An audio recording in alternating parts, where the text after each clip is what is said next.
So let's move on to water efficiency. Water might be one of those things that is the most precious and pressing thing for us to be able to conserve. Our bodies are made primarily of water. Most of the Earth's surface is covered by water. But there's that saying, water, water everywhere, and not a drop to drink. Um, so there are a few ways that we can reduce our amount of water, both indoors and outdoors. So let's look at a couple of the end uses of water in a commercial building. Inside the building, we use it for restrooms, for kitchens, for showers, also sometimes for the HVAC system in terms of heating and cooling. There may be other miscellaneous things such as cleaning, laundry, um, that a lot also used on the landscape. But it's really going to depend on your building type, where the biggest end use of consumption is going to be. For a hotel, they may be using a lot more water in laundry than, say, restrooms and showers, and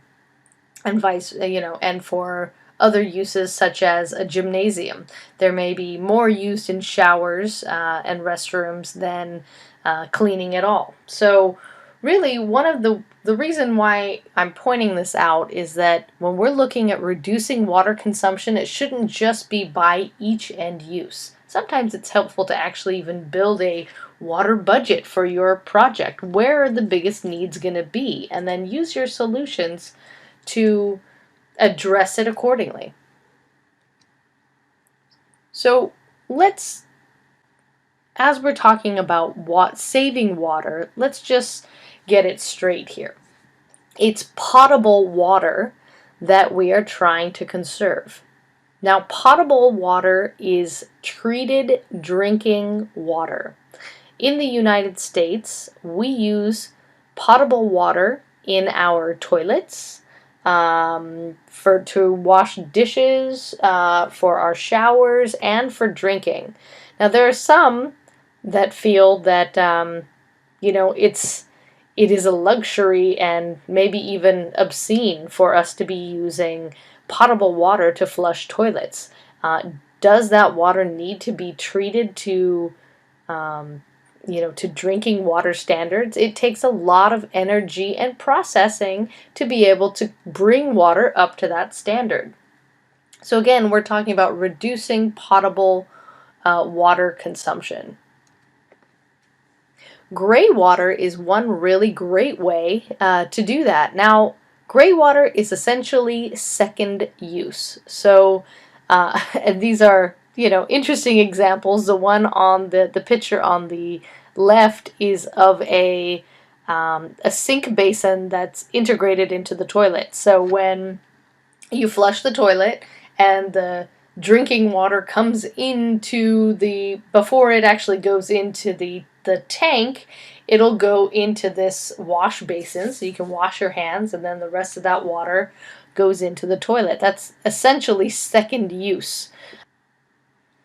So second use is gray water, even though it is mostly potable water.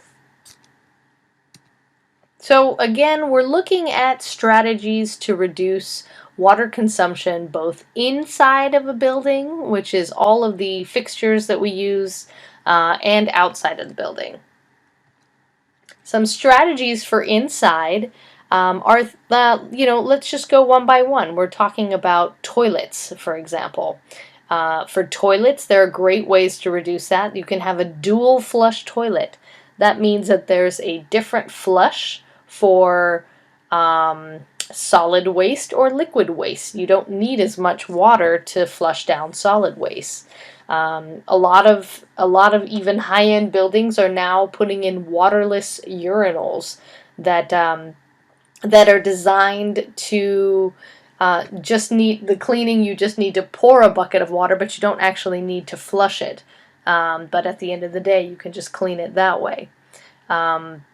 Other things on toilets is actually using, see at the bottom left, it's This is capturing sink water, and that sink water ends up going into the tank of the toilet, and that's gray water, as we just um, talked about. Also, using fixtures that are low flow, meaning that they are already designed to use less water than typical fixtures. So that would be for sinks, for shower heads, for toilets, for faucets, all types of things that are saving water.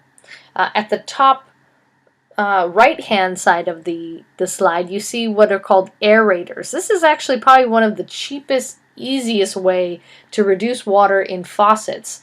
A lot of faucets, you can buy these at a local hardware store for a couple dollars, and there's a sort of resistor in there that will limit the flow of water as you turn it on.